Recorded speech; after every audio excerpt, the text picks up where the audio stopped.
Welcome back sa ating YouTube channel mga ka-onliners. For today's video, pag-uusapan natin bakit yung iba nagkakaroon ng unable to process kapag naglo-load sila sa kanilang mga satellite or signal. So, unang-una dyan mga ka-onliners is sa 200 load kay signal. So, meron kasing tinatawag na Play Premium 200 at meron ding tinatawag na Prepaid 200. So, ibig sabihin, yung Play Premium, ito siya, sample. Dito ko siya ilalagay sa gilid, yung sample. Yung Play Premium 200, para lang po yan sa Signal app na madadownload natin sa ating mga Android phone. For example po ni Signal app is katulad siya ni Netflix. Meron siyang mga Hollywood movies, meron siyang Tagalog movies, sports, lahat. Andyan na din sa kanya. Kapag naman prepaid boxes, yung para talaga sa TV natin, may nakalagay siya na Signal Prepaid Load 200. Okay? Yun yung pinakaiba ni Play Premium 200 at saka ni Signal 200. Kapag naman na pumunta kayo sa GCash, ito yung lagi nyong tatandaan ha. Ito yung lagi nyong babasahin. Ayan, ipapakita ko dito sa gilid ng screen. Ayan, yan yung ipo-purchase natin. Signal Prepaid 200 and then pataas na yung amount. Okay, merong 300, merong 399, merong 400. Basta may nakalagay na prepaid, pwede yan sa ating boxes. So, yun yung unang-una kung bakit unable to process. Ang pangalawa naman, bakit unable to process yung ating mga signal boxes? Kasi, yung ating box is matagal na at nabilong pa siya sa postpaid. So, kapag naman hindi mo alam kung prepaid or postpaid yung iyong box, may pinagkaiba sila. Kapag dyan sa inyong mga boxes, okay, may nakalagay dyan CCA number, ibig sabihin prepaid yung inyong mga boxes. Kapag naman nakalagay dyan sa boxes nyo is katulad yan, ayan, ayan. And then, meron kayong card. Ayan, katulad yan. Ibig sabihin, postpaid po yung inyong boxes.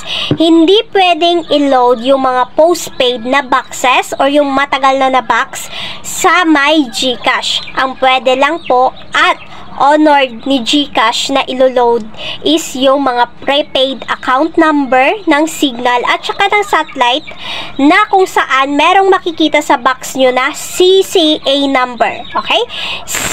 C tapos A na number. Okay? So, yan yung example. Ayan. Kapag meron yan, pwede nyo yang i-load sa GCash. Pero kapag wala yan, at ito yung nakita nyo sa inyong boxes, ayan, hindi siya pwedeng i-load sa inyong GCash. Okay? Hindi nyo magagamit yung PIN, masasayang lang siya. So, yun yung pangalawa na tatandaan natin. Yung pangatlo naman is about sa ating mga boxes. Okay? Dito kasi tayo madalas na nagkakamali. Kapag na first timer nating nakapag-load sa signal, or sa satellite natin na gamit ang GCash, kahit ako nawindang din ako dito sa tinatawag na account number. Yung 8-digit na account number na nilalagay sa web loading tool natin mga ka-onliners. Kapag wala tayong kopya, pwede natin yung ma-retrieve gamit ang ating mga CCA number. So, yung 11-digit or 12-digit na account number na makikita nyo dyan sa ilalim ng boxes nyo, okay, na may nakalagay na CCA number, hindi po yan yung box number. Pero yan, gagamitin natin para ma-retrieve yung ating mga account number, mga ka-onliners. Paano nga ba natin makukuha yung ating 8-digit account number? Katulad nito. Ayan. So, unang-una, punta tayo dito sa my web loading tool. Then, sa ilalim ni web loading tool, may nakalagay dyan, prepaid inquiry or balance inquiry. And then, yung pipindutin natin is account inquiry. Ayan, may nakalagay na account inquiry. So, pipindutin natin yan. And then, kapag napindot na natin, so, may makikita kayong ganito. Ilalagay natin dyan yung 12-digit or 11-digit na CCA number na makikita sa ilalim ng box natin. Or hindi naman, kaya kapag hindi na klaro dyan sa box nyo, pwede nyo pong tingnan sa diagnostic ng inyong mga TV. Meron po dyan mga ka-onliners, yung 12-digit. May nakalagay naman yan na CCA number. Merong iba 12, merong iba 11. Ayan. So, ayan na, kapag meron ka na ng CCA number na 11 or 12 digit, ilalagay mo lang dyan sa may box. And then, sa ilalim, may nakalagay na submit. I-click mo lang. And then, scroll up mo lang. And then, may makikita ka kaagad dyan nakalagay na account number na 8 digit. Kasi, lumabas naman yung CCA number mo dyan sa ilalim.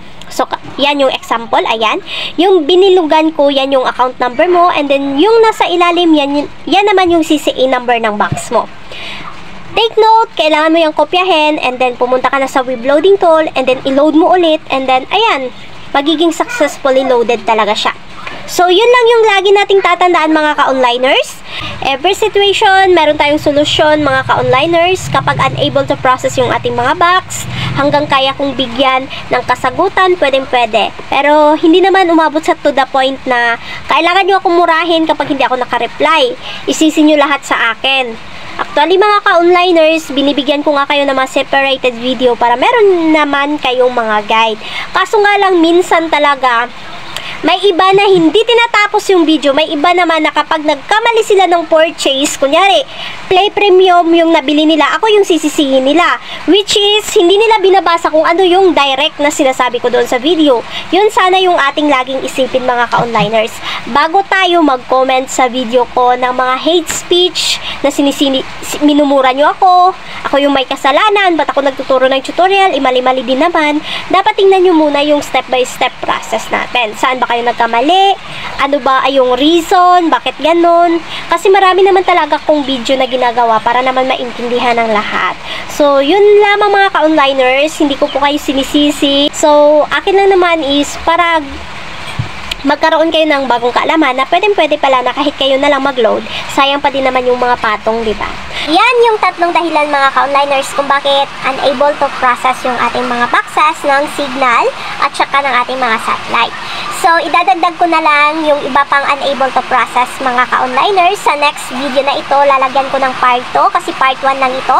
So, yung unang-una mga ka-onliners about sa 200 na load sa signal, dapat may nakalagay na prepaid 200. Number 1. Number 2, dapat prepaid boxes yung ating mga signal. Okay? Ibig sabihin, hindi pwede yung postpaid. Yung mga nakaraan or dati pa na mga boxes, hindi na yun pwede. And then, yung example na hindi na siya pwede is meron siyang smart card. Yung parang ATM, mga ka-onliners, yan yung ibig sabihin ng postpaid. So, yung mga prepaid, wala na tayong mga smart card. Meron na lang tayo sa box natin is yung mga CCA number. And then, yung pangatlo mga ka-onliners, yung ating mga account number or box number natin, dapat 8 digit. So, nilagay ko naman kung paano kukunin yung ating mga 8 digit. So, lagi nating tatandaan yung tatlo. Unang-una, dapat prepaid load yung pipiliin natin. Wala nang iba. Prepaid lang. Number 2, dapat prepaid box ang ilo-load natin sa GCash. And number 3, yung 8-digit account number lang yung pwede sa ating mga web loading tool. So, yung part 2 ng video ito, i-update ko na lang sa next video natin mga ka-onliners. So, dito lang muna yung ating video mga ka-onliners. Thank you for watching and see you sa next pa nating mga tutorial. Bye for now!